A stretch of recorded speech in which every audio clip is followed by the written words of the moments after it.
Hi friends, welcome to Classic Samayal. இன்னைக்கு நாம வந்து 6 டிஃபரண்ட் வெரைட்டிஸான சட்னி வந்து நான் செஞ்சு காமிக்க போறேன். எல்லாமே ரொம்ப ஹெல்த்தியான வெஜிடபிள்ஸ் வச்சு பண்ணக்கூடிய சட்னிஸ். ஸோ முதல்ல பார்க்க போறது பாத்தீங்க அப்படின்னா முள்ளங்கி சட்னி. முள்ளங்கி பொதுவாகவே பார்த்தீங்கன்னா சாம்பார் புளிக்குழம்பு இந்த மாதிரி தான் வைப்பாங்க. பட் சட்னி வச்சிங்க அப்படின்னா ரொம்பவே நல்லா இருக்கும். ஸோ இது செய்கிறது எப்படின்னு நம்ம பார்க்கலாம். ஒரு கடாயை சூடு பண்ணிக்கோங்க.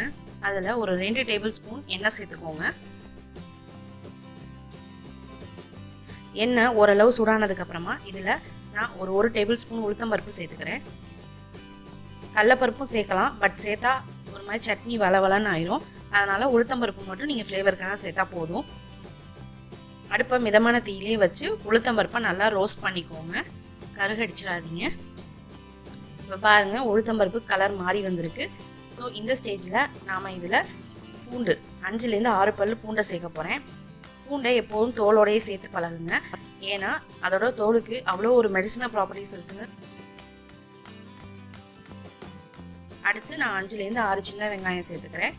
அதோட காரத்துக்கு ஏற்ற மாதிரி 4 வரமிளகா சேர்த்துக்கிறேன். இப்போ இது எல்லாத்தையும் நல்லா ரோஸ்ட் பண்ணிக்குவோம். நீங்கள் பூண்டு பல்ல அப்படியே தோலோடு எடுத்து நல்லா வாஷ் பண்ணிவிட்டு நீங்கள் சேர்த்துக்கலாம். இப்போது இதில் ஒரு டீஸ்பூன் நான் பெருங்காயத்தூள் சேர்த்துக்கிறேன். இந்த பெருங்காயத்தூள் வந்து முள்ளங்கினால் ஏற்படணும்னு நினைக்கிறேன் அந்த கேஸ்ட்ரிக் ப்ராப்ளம் அது இருந்தாலும் ஒன்றும் பிரச்சனை இல்லாமல் பண்ணிடும். ஸோ கண்டிப்பாக பெருங்காயத்தூள் சேர்த்துக்கோங்க, டேஸ்ட்டும் நல்லாயிருக்கும். இப்போ பார்த்தீங்கன்னா நான் ஒரு பெரிய முள்ளங்கியை இந்த மாதிரி தோல் சீவி சின்ன சின்ன பீசஸாக கட் பண்ணி வச்சுருக்கேன். ஓரளவு மீடியம் சைஸாக கட் பண்ணுங்கள். இப்போது முள்ளங்கி வதங்குறதுக்கு அதுக்கு தேவையான அளவு உப்பும் சேர்த்துக்கிறேன். சேர்த்து இதை நல்லா வதக்கிக்கோங்க. அடுப்பை மிதமான தீயிலே வச்சுக்கோங்க. நான் ஆல்ரெடி முள்ளங்கியை யூஸ் பண்ணி எப்படி சப்பாத்தி பண்ணுறதுன்னு ஒரு ரெசிபி வீடியோ போட்டிருக்கேன். அதோட லிங்க்கை நான் வீடியோ டிஸ்கிரிப்ஷனில் கொடுக்குறேன், பார்த்துக்கோங்க. மேலே கார்டும் ஆட் பண்ணியிருக்கேன், அதையும் செஞ்சு பாருங்கள் கண்டிப்பாக. அப்பப்போ லைட்டாக வதக்கி மட்டும் விட்டுக்கோங்க. அடுப்பை மிதமான தீயிலே வச்சுக்கோங்க. ஸ்லோவாக தான் இது குக் ஆகணும். இது குக்காக ஒரு 5லேருந்து 10 நிமிஷம் ஆகும். இப்போ பாருங்கள், நல்லா குக் ஆயிடுச்சு. இப்போ இந்த முள்ளங்கியெல்லாம் வெந்திருக்கான்னு நம்ம பார்க்கணும்னா அதுக்கு நான் ஒரு மெத்தட் சொல்கிறேன். இந்த முள்ளங்கி என்ன பண்ணிங்கன்னா ஒரு பீஸை நவுத்தி விட்டு லைட்டாக நீங்கள் யூஸ் பண்ணுற கரண்டியில் ஒரு கட் பண்ணி பாருங்கள். ஈஸியாக கட் ஆணுச்சு அப்படின்னா முள்ளங்கி வெந்துருச்சுன்னு அர்த்தம், இல்லைன்னா ஹார்டாக இருக்குன்னு அர்த்தம். பாருங்கள், ஈஸியாக கட் ஆகுது. ஸோ முள்ளங்கி நம்மளோடது நல்லா வெந்துருச்சுன்னு அர்த்தம். அவ்வளோதாங்க. இப்போ நீங்கள் அடுப்பை ஆஃப் பண்ணிடலாம். ஆஃப் பண்ணிவிட்டு இதில் ஒரு அரை மூடி தேங்காய் துருவி வச்சுருக்கேன், அதை சேர்த்துக்கிறேன். அதோட புளிப்பாக இருக்கணுங்கிறதுக்காக சட்னி கொஞ்சம் ஒரு 2 டேபிள் ஸ்பூன் புளி தண்ணியும் சேர்த்துக்கிறேன். இது நல்லா ஆறுனதுக்கு அப்புறமா ஒரு மிக்ஸி ஜாரில் மாற்றி நம்ம இன்னும் கொஞ்சம் தேவையான அளவு உப்பு சேர்த்து அரைச்சி எடுத்துக்க போகிறோம். உப்பு பார்த்து சேருங்க, ஆல்ரெடி வதக்கும் போது நீங்கள் சேர்த்துருக்கீங்க. ஸோ இப்போ பாருங்கள், நான் நல்லா அரைச்சி எடுத்துட்டேன். சூப்பராக நம்ம சட்னி ரெடி ஆயாச்சு. இது நார்மல் வெங்காய சட்னி டேஸ்ட்டில் தான் இருக்கும். ஒன்றும் பெரிய வித்தியாசம் இல்லை முள்ளங்கி வாசமோ எதுவுமே வராதுங்க. கண்டிப்பாக எல்லாருக்குமே பிடிக்கும். இது தோசை இட்லி எல்லாத்துக்குமே நல்லாயிருக்கும். சம்டைம்ஸ் சப்பாத்தியோட கூட நீங்கள் சாப்பிட்லாம், ரொம்ப நல்லாயிருக்கும். நம்ம சூப்பரான முள்ளங்கி சட்னி ஜம்முன்னு தயாராகிடுச்சு.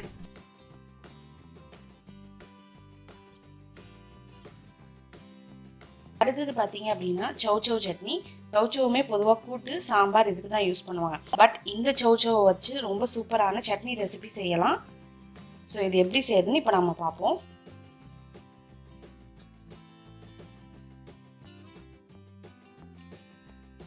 முதல்ல இது செய்கிறதுக்கு ஒரு கடாயில் கொஞ்சமாக ஒரு டேபிள் ஸ்பூன் எண்ணெய் சேர்த்துக்கோங்க. சேர்த்துட்டு இந்த மேராக்காய் அதாவது சௌச்சௌவை இந்த மாதிரி சின்ன சின்னதாக தோல் சீவிட்டு கட் பண்ணி வச்சுருக்கேன். இது கிட்டத்தட்ட ஒரு சௌச்சௌ இருக்கும், ஒரு மீடியம் சைஸு. ஸோ இந்த சௌச்சௌவை இந்த கடாயில் சேர்த்துக்க போகிறேன். இதோட நான் புளிப்புக்காக ஒரு பெரிய தக்காளியை கட் பண்ணி வச்சுருக்கேன், அதையும் சேர்த்துக்கிறேன். அதோட காரத்துக்கு ஏற்ற மாதிரி 3 பச்சை மிளகா. பச்சை மிளகா டேஸ்ட் பிடிக்காதவங்க வந்து வரமிளகா கூட சேர்த்துக்கலாம், ஒன்றும் பிரச்சனை கிடையாது. இப்போது இதை நல்லா வதக்கி விட்டுக்கோங்க. ஒரு 2லேருந்து 3 நிமிஷம் இதில் வதங்கினதுக்கு அப்புறமா இதில் கொஞ்சமாக மஞ்சத்தூள் சேர்த்து தண்ணி ஊற்றி இதை நல்லா குக் பண்ண போகிறேன். இப்போது இதுக்கு தேவையான அளவு உப்பு சேர்த்துக்கோங்க. சேர்த்து இதை நல்லா குக் பண்ண போகிறேன். இதை நீங்கள் டேரெக்டாக ப்ரெஷர் குக்கே பண்ணிடலாம், பட் இது சீக்கிரம் வேகக்கூடிய காய்ங்கிறதுனால நான் இந்த கடாயிலேயே கொதிக்க விட்டு வேக வைக்க போகிறேன். இது ஒரு 10 நிமிஷம் ஆகும் கொதிச்சு வேகிறதுக்கு. இப்போ பாருங்கள் 10 நிமிஷத்துக்கு அப்புறமா நம்ம காயெல்லாம் சூப்பராக ஓரளவு குக்காய் வந்துருச்சு. இது நல்லா குக்காய் இருக்கா இல்லையா அப்படின்னு செக் பண்ணுறதுக்கு ஒரு பீஸ் காயை எடுத்து இந்த மாதிரி இன்னொரு ஸ்பூனில் கட் பண்ணிங்கன்னா ஈஸியாக கட் ஆகணும். இதே மாதிரி தான் நான் முள்ளங்கி சட்னிக்கும் உங்களுக்கு ஆல்ரெடி சொல்லியிருக்கேன். அதே மெத்தடை இதுக்கும் நீங்கள் ஃபாலோ பண்ணுங்கள். ஸோ பாருங்கள் சூப்பராக கட் ஆகுது. ஸோ காய் நல்லா குக் ஆயிடுச்சுன்னு அர்த்தம். இப்போது அடுப்பை ஆஃப் பண்ணிவிட்டு இந்த காயை மட்டும் எடுத்து ஒரு மிக்ஸி ஜாரில் மாற்றிக்க போகிறேன். அந்த தண்ணி அப்படியே இருக்கணும், எதுவும் கீழே கொட்டிடாதீங்க, அது ரொம்ப முக்கியம். இப்போது அது ஆறுனதுக்கப்புறமா நான் அரைச்சி பேஸ்ட்டாக எடுத்துகிட்டு வரேன்.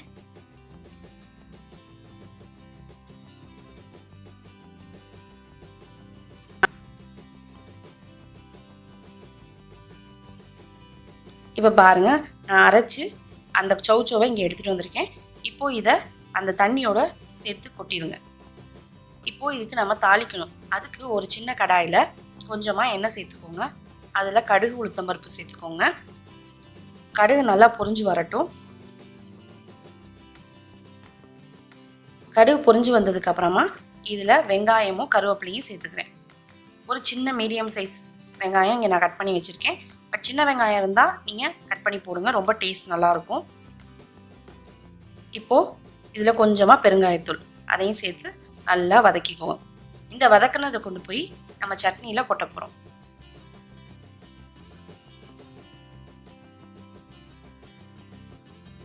ஸோ இதில் இதை மாற்றிக்குவோம். மாற்றி இதை இன்னும் ஒரு 2-3 நிமிஷத்துக்கு கொதிக்க விடுங்க. ஏன்னா அந்த காயெல்லாம் அரைப்பட்டு வந்ததுக்கப்புறமா அதில் ஒரு பச்சை ஸ்மெல் இன்னும் இருக்கும். அந்த பச்சை ஸ்மெல் போகிறதுக்காக தான் நம்ம இதை கொதிக்க விடுறோம். பாருங்கள் ஆல்மோஸ்ட் இது சாம்பார் மாதிரியே தான் இருக்கும். இது வந்து இட்லியை விட தோசைக்கு ஒரு நல்ல காம்பினேஷனு. இப்போ இதில் நான் கொஞ்சம் கொத்தமல்லியும் சேர்த்துக்கிறேன். ஸோ சௌச்சோவை உங்கள் டயட்டில் கண்டிப்பாக சேர்த்துக்கோங்க. இது ரொம்ப ஹெல்த்துக்கு நல்லது. இது சட்னி ஃபார்மில் இருக்கிறதுனால நீங்கள் வாரத்தில் ஒரு நாள் கண்டிப்பாக எப்படி தேங்காய் சட்னி இதெல்லாம் இன்க்ளூட் பண்ணிக்கிறீங்களோ உங்கள் டயட்டில் இந்த சட்னியும் கண்டிப்பாக இன்க்ளூட் பண்ணிக்கோங்க. நீங்கள் லஞ்சுக்கு டிஃபன் எடுத்துகிட்டு போகிறீங்கன்னா இந்த சட்னி எடுத்துகிட்டு போகலாம், கெட்டெல்லாம் போகாது, ரொம்ப நல்லாயிருக்கும். இப்போ பாருங்கள் நம்ம சட்னி சூப்பராக ரெடி ஆயாச்சு.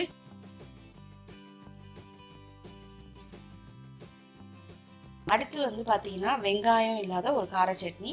இதுக்கு வந்து தக்காளி பூண்டு இருந்தால் போதும், ரொம்ப சுலபமாக செஞ்சிடலாம். இன்னொரு ஸ்பெஷலான விஷயம் என்னென்னா இதை நீங்கள் செஞ்சு வச்சிங்க அப்படின்னா ஃப்ரிட்ஜில் 1 வீக் வரைக்கும் ஸ்டோர் பண்ணி வச்சுக்கலாம், கெட்டே போகாது.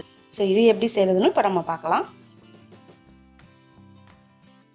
இது செய்கிறதுக்கு முதல்ல ஒரு கடாயில் 1 டேபிள் ஸ்பூன் எண்ணெய் சேர்த்துக்கோங்க. எண்ணெய் சூடானதும் இதில் 1 டேபிள் ஸ்பூன் அளவுக்கு உளுத்தம்பருப்பு ஆட் பண்ணிக்கலாம். இந்த உளுத்தம்பருப்பை நல்லா ரோஸ்ட் ஆகி வரட்டும். அடுப்பை மீடியம் ஃப்ளேம்லேயே வச்சு ரோஸ்ட் பண்ணுங்கள். உளுத்தம்பருப்பு நல்லா ரோஸ்ட் ஆகலை அப்படின்னா அதோட பச்சை ஸ்மெல் சட்னியோட டேஸ்ட்டை மாற்றிடும்.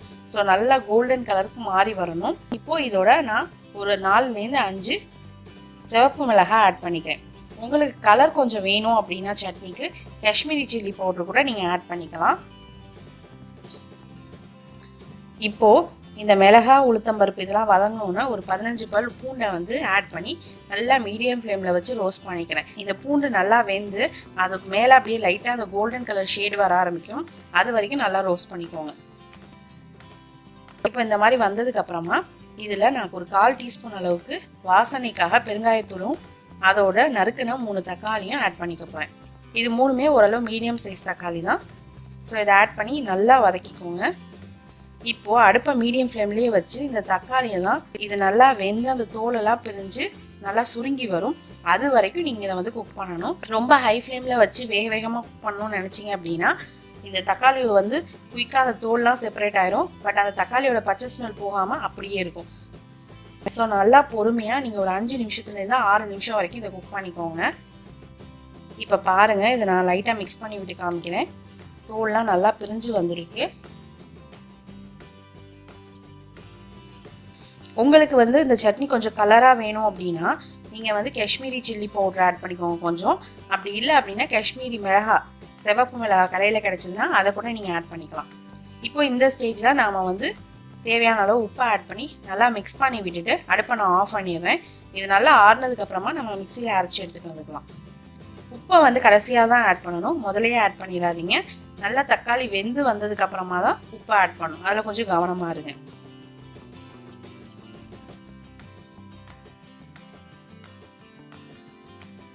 இப்போ பாருங்கள் சட்னி சூப்பராக வந்திருக்கு. இப்போ இதை ஒரு பவுலுக்கு மாற்றிடலாம். நான் இங்கே வந்து நார்மல் சிவப்பு மிளகாய் தான் யூஸ் பண்ணியிருக்கேன்.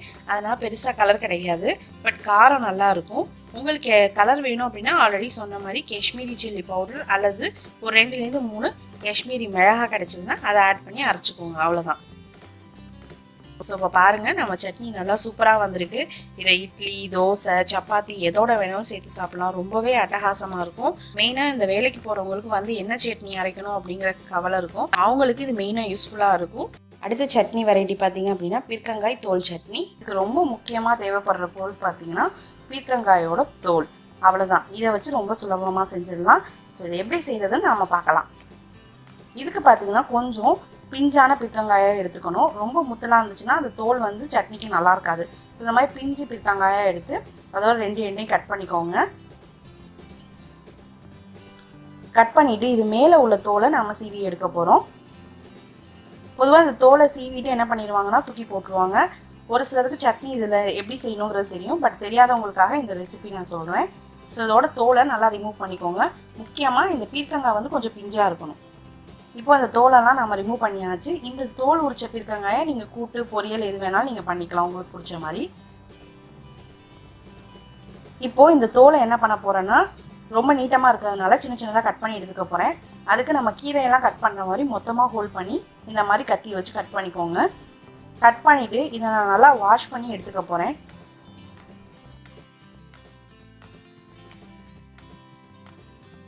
இப்போது ஒரு கடாயில் கொஞ்சமாக எண்ணெய் சேர்த்துக்கோங்க, ஒரு 1 டேபிள் ஸ்பூன் அளவுக்கு. இதில் 1 டேபிள் ஸ்பூன் உளுந்து சேர்த்துக்கோங்க. சேர்த்துட்டு ஒரு 4 வரமிளகா சேர்த்துக்கோங்க. சேர்த்து இதை நல்லா வறுத்துக்கோங்க.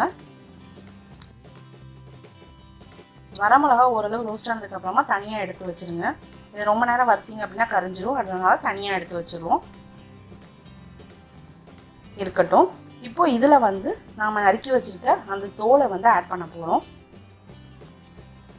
இந்த தோலை நீங்கள் வந்து சீவினதுக்கப்புறமா இதை கிட்டத்தட்ட ஒரு 2 டேஸ் வரைக்கும் ஃப்ரிட்ஜில் ஸ்டோர் பண்ணி வைக்கலாம். எப்போ தேவைப்படுதோ சட்னி நீங்கள் ரெடி பண்ணிக்கலாம். தோல் எதுவுமே ஆகாது. ஸோ இப்போ அந்த தோலை நல்லா மீடியம் ஃப்ளேமில் வச்சு அது சாஃப்ட் ஆகிற வரைக்கும் நல்லா வதக்கிக்கோங்க. இப்போ பாருங்கள், கலரே நல்லா சேஞ்ச் ஆகி நல்லா சாஃப்டாகி வரும். இந்த ஸ்டேஜில் இதில் வந்து நறுக்கின ஒரு வெங்காயமும் ஒரு தக்காளி புளிப்புக்காகவும் ஆட் பண்ண போகிறேன். ஸோ இது 2ஐயும் ஆட் பண்ணியாச்சு. ஆட் பண்ணி இதையும் நல்லா வதக்கிக்குவோம். சிலர் வந்து புளிப்புக்கு இதில் வந்து புளி சேர்ப்பாங்க, பட் நான் இதில் வந்து தக்காளி சேர்த்துருக்கேன். உங்களுக்கு எது பிடிக்குமோ அதை நீங்கள் ஆட் பண்ணிக்கலாம். அடுத்து இதில் வந்து ஒரு 1 டீஸ்பூன் பெருங்காயத்தூள் வாசனைக்காகவும் தேவையான அளவு உப்பு சேர்த்து நல்லா மிக்ஸ் பண்ணிவிட்டு வதக்கிக்கோங்க. அதே மாதிரி இதில் நீங்கள் தேங்காய் வந்து வேணும்னா ஆட் பண்ணிக்கலாம். அதுக்கு வந்து வதக்கணும்னு அவசியம் இல்லை. இதெல்லாம் வதக்கி எடுத்ததுக்கப்புறமா தேங்காயை அப்படியே நீங்கள் ஒரு 1 ஸ்பூன் அளவுக்கு ஆட் பண்ணி அரைக்கலாம். இதில் நான் தேங்காய் சேர்க்காம தான் அரைக்கிறேன். இப்போது இதில் நம்ம ஆல்ரெடி எடுத்து வச்ச அந்த 4 காஞ்ச மிளகாயும் ஆட் பண்ணி நல்லா போட்டு அரைச்சி எடுத்துகிட்டு வந்துக்கிறேன். பாருங்கள், பார்க்கவே சூப்பராக இருக்குது சட்னி. இதை கொஞ்சம் ஃபைனாக நல்லா அரைச்சி எடுக்கணும். ஸோ சூப்பரான பீர்க்கங்காய் தோல் சட்னி ஜம்முன்னு ரெடி ஆகிடுச்சு. அடுத்த சட்னி பார்த்தீங்க அப்படின்னா ரொம்ப டேஸ்டியான கத்திரிக்காய் தக்காளி சட்னி. இது இந்த ஈரோடு, கோயம்புத்தூர் அந்த சைடில் பார்த்தீங்கன்னா ரொம்ப ஃபேமஸ். இப்போ இது செய்கிறதுக்கு முதல்ல ஒரு பேனில் கொஞ்சம் எண்ணெய் ஆட் பண்ணிக்கோங்க. அதில் ஒரு 7லேருந்து 8 பச்சை மிளகா இந்த மாதிரி கீரி ஆட் பண்ணிக்கிறேன். உங்கள் காரத்துக்கு ஏற்ற மாதிரி பச்சை மிளகா ஆட் பண்ணிக்கோங்க. அடுத்து ஒரு 4லேருந்து 5 கத்திரிக்காய், இந்த மாதிரி ஊதா கலர் கத்திரிக்காய் இல்லை பச்சை கலர் கத்திரிக்காய் எதுவாக இருந்தாலும் ஓகே. அதை இந்த மாதிரி நீட்டமாக நறுக்கி நல்லா மீடியம் ஃப்ளேமில் வச்சு வதக்கிக்கோங்க. ஓரளவு வதங்கினதுக்கப்புறமா இதில் ஒரு நறுக்குன பெரிய தக்காளி ஆட் பண்ணிக்கிறேன். இப்போ இது எல்லாத்தையும் சேர்த்து நல்லா வதக்கிக்கிறேன். இது ஓரளவு வதங்கினதுக்கப்புறமா கத்திரிக்காயை தோல்லாம் ப்ரௌன் கலரில் மாறி வரும். அந்த அளவுக்கு நம்ம வதக்கிக்கணும். இப்போ பாருங்கள், ஒரு கத்திரிக்காயை நான் எடுத்து காமிக்கிறேன். இப்போ பாருங்கள், கத்திரிக்காய் நல்லா வெந்து வந்திருக்கு. இந்த ஸ்டேஜில் நான் 2 கிளாஸ் அளவுக்கு தண்ணி இதில் ஆட் பண்ணிக்கிறேன். கிட்டத்தட்ட 150 ml. அதோட 1 டீஸ்பூன் மஞ்சள்தூளும் 1 டீஸ்பூன் உப்பும் சேர்த்து நல்லா கலந்து விட்டு இதை நான் வேக விட போகிறேன். சீக்கிரம் வேகணும் அப்படிங்கிறதுக்காக ஒரு மூடி போட்டு மூடி வேக விட போகிறேன். மீடியம் ஃப்ளேம்லேயே வச்சுக்கோங்க. இது உங்களுக்கு ஓப்பன் பேனில் செய்ய லேட் ஆகும்னு நினச்சிங்க அப்படின்னா குக்கரில் இதே மாதிரி வதக்கி விட்டு தண்ணி சேர்த்து கரெக்டாக 2 விசில் விட்டு எடுத்துக்கோங்க. நல்லா வெந்துடும். இப்போ 5 நிமிஷத்துக்கு அப்புறமா நான் ஓப்பன் பண்ணி காமிக்கிறேன் பாருங்கள். நல்லா வெந்து வந்திருக்கு. இதில் கத்திரிக்காயை எடுத்து பார்த்தீங்க அப்படின்னா இந்த அளவுக்கு நல்லா சாஃப்டாக இருக்கும் கத்திரிக்காய். ஸோ நல்லா வெந்துருச்சு. இப்போ நாம் அடுப்பை ஆஃப் பண்ணிவிட்டு இதை நல்லா ஆற வச்சுக்கலாம். இது ஆறுனதுக்கு அப்புறமா இந்த கத்திரிக்காய், தக்காளி, மிளகாய் இது 3 மட்டும் எடுத்து இதில் ஆட் பண்ணிக்கோங்க. அந்த தண்ணியை அந்த பேன்லேயே அப்படியே வச்சுருங்க, இருக்கட்டும். நான் இந்த கத்திரிக்காய் இதெல்லாம் அரைச்சி எடுத்துகிட்டு வந்துக்கிறேன் மிக்சியில். இந்த மாதிரி நல்லா ஸ்மூத்தாக அரைச்சி எடுத்துக்கோங்க. தண்ணி சேர்க்காமல் நல்லா அரைச்சிட்டு எடுத்துகிட்டு வந்து ஆல்ரெடி நம்ம வேக வச்ச தண்ணியில் இதை ஆட் பண்ணிக்க போகிறோம். ஆட் பண்ணிவிட்டு இதை லைட்டாக மிக்ஸ் பண்ணி விட்டு அப்படியே வச்சுருங்க, இருக்கட்டும். இப்போது ஒரு சின்ன கடாயில் கொஞ்சமாக எண்ணெய் சேர்த்துக்கோங்க. எண்ணெய் சேர்த்துட்டு 1 டீஸ்பூன் அளவு கடுகும் உளுத்தம்பருப்பும் சேர்த்துக்கோங்க. கடுகு நல்லா பொரிஞ்சதுக்கு அப்புறமா இதில் நான் ஒரு 7லேருந்து 8 சின்ன வெங்காயத்தை குட்டி குட்டியாக நறுக்கி வச்சுருக்கேன், அதை ஆட் பண்ண போகிறேன். இதுக்கு சின்ன வெங்காயம் ரொம்ப முக்கியங்க. அதுதான் ஒரு நல்ல டேஸ்ட்டை கொடுக்கும், ஃப்ளேவரும் கொடுக்கும். அதனால் சின்ன வெங்காயத்தை இந்த மாதிரி குட்டி குட்டியாக நறுக்கி ஆட் பண்ணிக்கோங்க. அடுத்து இதில் ஒரு கொத்து கருவேப்பிலையை இந்த மாதிரி பிச்சு போட போகிறேன். அப்போ தான் நல்லா வாசமாக இருக்கும். ஸோ இப்போ இந்த வெங்காயம் நல்லா வந்து வதங்கட்டும். ஒரு மாதிரி கலர் சேஞ்ச் ஆகி சாஃப்டாகும், அந்த அளவுக்கு வதங்கட்டும். தேங்காய் சட்னி, வெங்காய சட்னி இந்த மாதிரி செஞ்சு போர் அடிக்குது அப்படின்னு நீங்கள் நினச்சிங்க அப்படின்னா டிஃப்ரெண்ட்டாக இந்த சட்னி நீங்கள் ட்ரை பண்ணி பார்க்கலாம். இப்போ இந்த வதக்கின வெங்காயத்தை நான் அரைச்சி வச்சுருக்க கத்திரிக்காயில் ஆட் பண்ணிக்க போகிறேன். ஆட் பண்ணி விட்டு நல்லா மிக்ஸ் பண்ணி விட்டுட்டு இன்னும் கொஞ்சம் தேவையான அளவு உப்பு சேர்த்துக்கோங்க. சேர்த்து ஒரு மீடியம் ஃப்ளேமில் வச்சு ஒரு 5 நிமிஷம் கொதிக்க விடுங்க. இது எதுக்கு அப்படின்னா ஆல்ரெடி கத்திரிக்காய் என்ன தான் வெந்து நம்ம அரைச்சாலும் லைட்டாக அந்த ஒரு பச்சை ஸ்மெல் இருக்கும், அது போகணும் அப்படிங்கிறதுக்காக இந்த மாதிரி செய்கிறேன். இந்த சட்னி பார்த்தீங்கன்னா உங்களுக்கு பார்க்க சாம்பார் மாதிரியே இருக்கும், பட் டேஸ்ட் வைஸ் ரொம்ப அட்டகாசமாக இருக்குங்க. ஒரு தடவை செஞ்சு பார்த்துட்டிங்க அப்படின்னா அதுக்கப்புறம் அந்த சட்னியை விடவே மாட்டீங்க. அந்த கத்திரிக்காயில் உள்ள அந்த சதப்பகுதியே இந்த சட்னியில் வந்து திக்னஸை கொடுக்கும். அந்த அளவு திக்காகவும் இருக்கும் சட்னி, அதே மாதிரி டேஸ்ட்டும் பயங்கரமாக இருக்கும். இப்போ பாருங்கள் நல்லா கொதிச்சிருச்சு. இதில் இந்த கொத்தமல்லி இலைகளை கொஞ்சம் தூவி நாம் அடுப்பை ஆஃப் பண்ணிவிட்டு சர்வ் பண்ண வேண்டியதுதான். அதே மாதிரி குழந்தைங்கள்லேருந்து பெரியவங்க வரைக்கும் இதை விரும்பி சாப்பிடுவாங்க. கொஞ்சம் வித்தியாசமான சைட் டிஷ்ஷாக கத்திரிக்காயை சட்னியாக அரைச்சி உங்கள் வீட்டில் ட்ரை பண்ணி பாருங்கள்.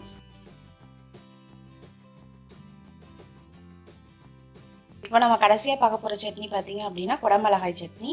இந்த சட்னி செய்கிறது ரொம்ப சுலபங்க. பொதுவாக பார்த்தீங்கன்னா குடமிளகாய் வந்து நூடுல்ஸ், பாஸ்தா இந்த மாதிரி ரெசிபிஸில் தான் ஆட் பண்ணுவோம். பட் அதை சட்னி செஞ்சிங்க அப்படின்னா ரொம்பவே நல்லாயிருக்கும்.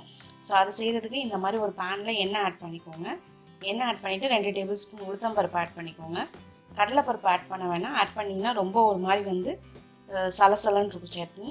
அதனால் உளுத்தம்பருப்பு மட்டும் ஆட் பண்ணி நல்லா ரோஸ்ட் பண்ணிக்கோங்க. இது நல்லா ரோஸ்ட் ஆனதுக்கப்புறமா இதில் ஒரு 3லேருந்து 4 பல் பூண்டு சேர்த்துக்கலாம். சேர்த்து நல்லா வதக்கிக்கலாம். வதக்கிட்டு அதோட வந்து ஒரு சின்ன சைஸ் வெங்காயம் அதை வந்து ரேண்டமாக சாப் பண்ணி அதையும் ஆட் பண்ணிக்கோங்க. இது எல்லாத்தையும் ஒரு 2 நிமிஷம் வதக்கிக்கோங்க. அடுத்தது பார்த்தீங்க அப்படின்னா இதில் நான் வந்து காரத்துக்கு ஏற்ற மாதிரி பச்சை மிளகாய்கள் ஆட் பண்ண போகிறேன். சிவப்பு மிளகாயை விட பச்சை மிளகாய் இதுக்கு ரொம்ப டேஸ்ட் நல்லாயிருக்கும். நான் இங்கே வந்து 2 மிளகாய் ஆட் பண்ணியிருக்கேன். ஆட் பண்ணிவிட்டு இப்போ இதில் நாம் வந்து நறுக்கி வச்சுருக்க கேப்சிகமாக இங்கே நான் ரேண்டமாக தான் சாப் பண்ணி வச்சுருக்கேன். அதை நான் இதில் ஆட் பண்ணிக்க போகிறேன். ரொம்ப பெருசாக ஆட் பண்ணிடாதீங்க, கொஞ்சம் சின்ன சின்ன துண்டுகளாக போட்டுக்கோங்க, அப்போ தான் வதங்குறதுக்கு ஈஸியாக இருக்கும். அடுத்து இதில் தேவையான அளவு உப்பும் வாசனைக்காக ஒரு 1/2 டீஸ்பூன் அளவுக்கு பெருங்காயத்தூள்லாம் ஆட் பண்ணிக்கலாம். ஆட் பண்ணி இதை நல்லா மீடியம் ஃப்ளேமில் வச்சு வதக்கிக்கோங்க. அந்த கேப்சிகம் வந்து நல்லா வந்து குக் ஆகி அது கலர் வந்து மேலே அப்படியே கோல்டன் ப்ரௌன் கலரில் மாறும். அந்த அளவுக்கு இதை நல்லா இந்த மாதிரி வதக்கிக்குவோம். ஸோ இப்போ இதை நல்லா வதக்கியாச்சு. இப்போ நம்ம அடுப்பை ஆஃப் பண்ணிவிட்டு இதில் வந்து நான் ஒரு 1/4 மூடி தேங்காவை வந்து ஆட் பண்ணிக்கிறேன். அதோட ஒரு சின்ன துண்டு புளி டேஸ்ட்டுக்காக ஆட் பண்ணி இது நல்லா ஆறுனதுக்கப்புறமா ஒரு மிக்ஸி ஜாரில் மாற்றிக்கிறேன். மாற்றி இதை நல்லா ஒரு ஃபைனான சட்னி பதத்துக்கு அரைச்சி எடுத்துக்கலாம்.